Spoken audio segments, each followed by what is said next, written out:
जय श्री राम मेरे सनातनी बंधुओं।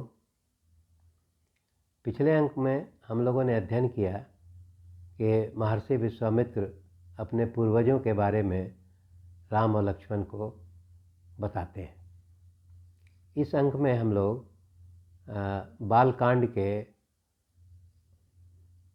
38वें सर्ग से लेकर के 44वें सर्ग तक का अध्ययन करेंगे। इसमें मुख्य रूप से गंगा की उत्पत्ति के बारे में बताया गया है। महर्षि विश्वामित्र बताते हैं कि हे राम, तुम्हारे पूर्वज इक्ष्वाकु वंश के राजा सगर एक समय में अयोध्या में राजा के रूप में कार्य कर रहे थे। उनकी 2 पत्नियां थी और दोनों पत्नियों का नाम था, बड़ी वाली का नाम था केसिनी और दूसरी पत्नी का नाम था सुमति, जो कि गरुड़ की बहन थी। परंतु राजा सगर को कोई पुत्र नहीं था, तो इसलिए वो दोनों पत्नियों के साथ भृगु ऋषि के आश्रम में तपस्या करने के लिए जाते हैं। वहाँ तक कई वर्षों तक तपस्या करने के पश्चात भृगु ऋषि उनसे प्रसन्न होते हैं और उनकी दोनों पत्नियों को पुत्रवती होने का आशीर्वाद देते हैं। उसमें बड़ी पत्नी को, जिसका नाम केसनी था, उसको एक पुत्र होने का आशीर्वाद देते हैं तथा दूसरी पत्नी, जिसका नाम सुमति था, उसको 60,000 पुत्रों के उत्पन्न होने का वरदान देते हैं। कालांतर में बड़ी पत्नी को, केसनी को, एक पुत्र उत्पन्न होता है जिसका नाम है असमंज, और असमंज का फिर कालांतर में पुत्र होता है जिसका नाम है अंशुमन। वो अंशुमन काफ़ी प्रतापी और बुद्धिमान राजा साबित होता है।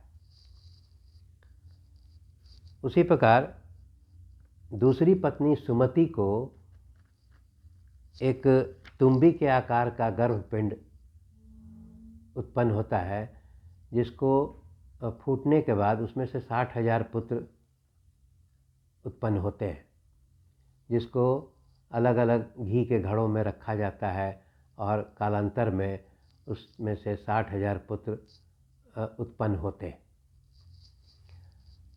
अब यहाँ पर एक चीज़ प्रतीत होता है कि आजकल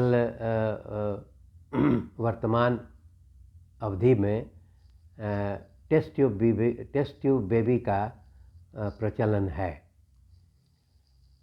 तो ऐसा प्रतीत होता है कि उस समय भी हमारे पूर्वजों के पास इस प्रकार की कोई तकनीक थी जिससे कि वो एक साथ 60,000 पुत्रों का भी उत्पत्ति कर सकते थे। दूसरा प्रसंग इससे संबंधित कौरवों के बारे में भी है कि वहाँ भी गांधारी को इसी प्रकार 100 पुत्र हुए थे। तो इसका मतलब यही हुआ कि उस समय भी ये टेस्ट ट्यूब बेबी का विज्ञान हमारे पूर्वजों को प्राप्त था। इस प्रकार इसके पश्चात राजा सगर जो है वो यज्ञ करने का निर्णय लेते हैं और वो यज्ञ का स्थान जो है वो हिमालय और विंध्याचल के मध्य का स्थान जो है वहाँ पर उसका चयन किया जाता है और यज्ञ प्रारंभ किया जाता है। परंतु यज्ञ प्रारंभ होने से पहले ही उनके यज्ञ के घोड़े को इंद्र धोखे से चुरा करके ले जाते हैं। उससे राजा सगर बहुत नाराज होते हैं और अपने 60,000 पुत्रों को कहते हैं कि किसी भी प्रकार से ज़मीन खोद करके, आसमान से, जहाँ से भी तुम लोग उस घोड़े को प्राप्त करो। राजा सगर के आदेश मिलने के पश्चात उनके 60,000 पुत्र जो हैं वो पूरी पृथ्वी का भ्रमण करते हैं और सभी पुत्र एक एक योजन भूमि जो है अपने लिए चयन करके और पूरी पृथ्वी को खोदने लगते हैं। हाथों से ही, उसमें देता है कि हाथ से ही उसको खोद करके और पाताल लोक तक खोद देते हैं। उस खोदने के क्रम में अंत में पाताल लोक में उन 60,000 पुत्रों को एक स्थान पर कपिल ऋषि मिलते हैं और वहीं पर उनका घोड़ा भी उनको नज़र आता है। ये 60,000 पुत्र जो है वो काफ़ी क्रोधित होते हैं और कपिल मुनि को इसकी सज़ा देने की बात कहते हैं। इससे कपिल मुनि ही नाराज़ हो जाते हैं और नाराज़ होने के बाद वो 60,000 पुत्रों को भस्म कर देते हैं और सभी 60,000 पुत्र जो है वो वहाँ पर राख में बदल जाते हैं। जब काफ़ी समय बीत जाता है तो राजा सगर अनुभव करते हैं कि उनके पुत्र अभी तक वापस नहीं लौटे हैं, तो फिर वो अपने पहले पुत्र असमंज के बेटे, जिसका नाम अंशुमन था, जो राजा सगर का वास्तव में पोता था, उसको कहते हैं कि तुम पूरे दल बल के साथ जाओ और ये पता लगाओ घोड़े के बारे में। राजकुमार अंशुमन जो है काफ़ी बुद्धिमान और विवेकशील और बहादुर व्यक्ति था।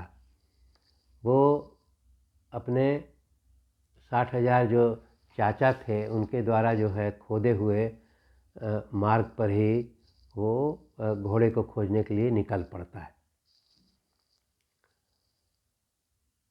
तो चूँकि उसका व्यवहार बहुत अच्छा था, तो रास्ते में जितने लोग मिलते हैं, ऋषि मुनि देवता लोग, वो सब आशीर्वाद देते हैं कि आप जो है घोड़ा वापस ले जाने में सफल हो जाएंगे। और अंत में वो पाताल लोक में पहुंच जाते हैं। अंशुमन जो है पाताल लोक में वहाँ पाते हैं कि वो जो यज्ञ का घोड़ा वहाँ उपलब्ध मिलता है, परंतु उन्हें ये भी जानकारी मिलती है कि उनके 60,000 जो चाचा थे वो कपिल मुनि के श्राप से वो भस्म हो गए हैं और राख में बदल गए। इस पर अंशुमन जो है विचार करते हैं कि अपने चाचाओं को जल तर्पण कर दें, तो लेकिन उन्हें कोई वहाँ पर नज़दीक में जल मिलता नहीं है, तो वह बड़े निराश होते हैं। इसके पश्चात उनके मामा, जिनका नाम गरुड़ है, वो उनको बताते हैं, उनसे मुलाकात होती है, वो बताते हैं कि अगर तुम अपने चाचाओं का तर्पण करना चाहते हो तो उसके लिए गंगा जल से उसका तर्पण करोगे तो तभी जो है तुम्हारे चाचाओं को स्वर्ग में स्थान मिलेगा। इस पर अंशुमन जो है वो इस प्रकार का विचार ले करके कि गंगा को कैसे हम लोग गंगा जल कैसे प्राप्त करेंगे, और वो घोड़े को ले करके, यज्ञ के घोड़े को लेकर राजा सगर के यहाँ पहुँचते हैं और राजा सगर को पूरी जानकारी देते हैं। राजा सागर जो है वो घोड़े के बाद प्राप्त होने के बाद अपना यज्ञ पूर्ण करते हैं और गंगा को कैसे पृथ्वी पर लाया जाए इसके लिए विचार करते हैं, परंतु वे सफल नहीं होते हैं।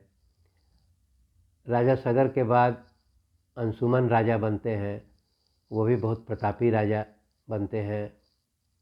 वो भी प्रयास करते हैं कि गंगा को कैसे प्राप्त किया जाए, लेकिन सफल नहीं होते हैं। अंशुमन का फिर पुत्र होता है दिलीप। दिलीप भी काफ़ी प्रतापी राजा था।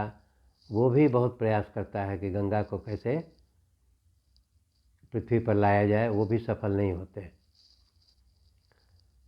परंतु दिलीप को एक पुत्र होता है जिसका नाम भागीरथ होता है।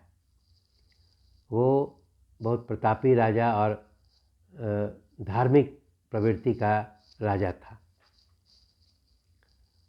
हालांकि उसे कोई पुत्र प्राप्त नहीं था, लेकिन फिर भी वो अपने सभी राजकाज को अपने मंत्रियों को सौंप करके गंगा को प्रवाहित करने के उद्देश्य से वो गोकर्ण तीर्थ में जाकर के यज्ञ करने लगता है, तपस्या करने लगता है।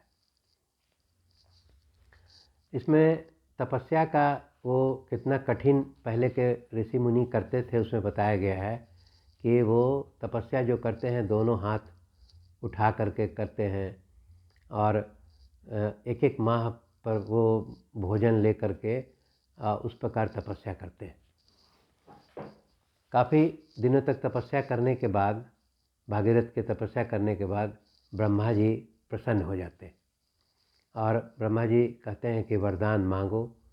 तो भागीरथ उनसे वरदान मांगते हैं कि गंगा जल का प्राप्ति मुझे हो, इसका वरदान दीजिए। ब्रह्मा जी एवमस्तु कहते हैं कि ठीक है, गंगा का जल तुम्हें मिलेगा, लेकिन उसके लिए चूँकि पृथ्वी में इतनी शक्ति नहीं है कि गंगा के वेग को सह सके, इसलिए वो बताते हैं कि तुम भगवान शंकर की स्तुति करो। भागीरथी जो है पुनः भगवान शंकर की स्तुति करते हैं और इसमें भी बताया गया है कि पैर के अंगूठे पर खड़े होकर के वो 1 वर्ष तक जो है वो तपस्या करते हैं। इस पर भगवान शंकर भी प्रसन्न होते हैं और वो स्वीकार करते हैं कि ठीक है, मैं अपने मस्तक पर गंगा को स्वीकार करने के लिए तैयार हो जाते हैं। इसके बाद इसमें दिखाया गया है कि गंगा को अभिमान हो जाता है। उसको ये अभिमान हो जाता है कि मेरा वेग इतना है कि मैं भगवान शंकर को भी पाताल लोक में लेकर के चली जाऊंगी। महादेव गंगा के इस अभिमान को समझ जाते हैं और वे पूरी गंगा को अपने जटाओं में सोख लेते हैं। अब इसके बाद फिर भागीरथी फिर परेशान होते हैं और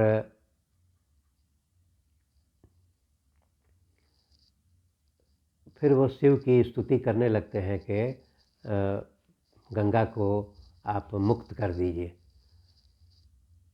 उनकी स्तुति से फिर महादेव प्रसन्न होते हैं और गंगा को बिंदु सरोवर में ले जा कर के उस गंगा को छोड़ देते हैं। वहाँ गंगा के छूटने के बाद गंगा में 7 धाराएं निकलती हैं। 3 धाराएं हल्दिनी, पावनी और नलिनी, ये तीनों जो है पूर्व की दिशा की ओर बहने लगती हैं। सुचक्षु, सीता, महानदी सिंधु, ये तीनों जो है वो पश्चिम दिशा की ओर बहने लगती हैं। 7वीं धारा जो थी वो भागीरथ के पीछे पीछे चलने लगती हैं और चलते चलते वो रास्ते में एक जन्हू नाम के ऋषि थे, उनके यज्ञ स्थल को बहा देती हैं। तो उससे वो जन्हू नाम के ऋषि जो हैं वो नाराज़ हो जाते हैं और पूरी गंगा को वो पी जाते हैं। भागीरथ फिर उनका स्तुति करते हैं और सभी देवता लोग भी उनसे अनुरोध करते हैं और ये कहते हैं कि आप इनको मुक्त कर दीजिए। आज से ये गंगा आपकी पुत्री के रूप में जानी जाएंगी। तो उसके बाद वो जह्नु ऋषि जो है अपने कान के माध्यम से फिर पूरी गंगा को मुक्त कर देते हैं। इसीलिए गंगा का नाम जो है वो जाह्नवी भी बताया गया है। इसके पश्चात गंगा जो है भागीरथ के साथ चलते चलते वो पाताल लोक में पहुंचती है और वहाँ पर भागीरथ जो है अपने पूर्वजों को वहाँ गंगा जल का तर्पण करते हैं और उसके बाद उनके सभी 60,000 सागर पुत्र जो थे उनको स्वर्ग की प्राप्ति होती है। इस प्रकार हम लोग देखते हैं कि गंगा आकाश मार्ग से चलकर पृथ्वी की ओर बहती है और फिर पाताल लोक में भी जाती है। तो इसीलिए यहाँ पर गंगा का नाम त्रिपथिगा भी बताया गया है। मतलब ये वो नदी जो त्रिपथगामी है, त्रिपथगामिनी है। आकाश मार्ग में चलती है, पृथ्वी में चलती है और पाताल लोक में चलती है। इसीलिए ये त्रिपथगामिनी है और इसका नाम त्रिपथगा भी दिया गया है। इस प्रकार हम लोग गंगा की उत्पत्ति को अध्ययन करते हैं और अगले अंक में हम लोग आगे की बात को अध्ययन करेंगे। धन्यवाद।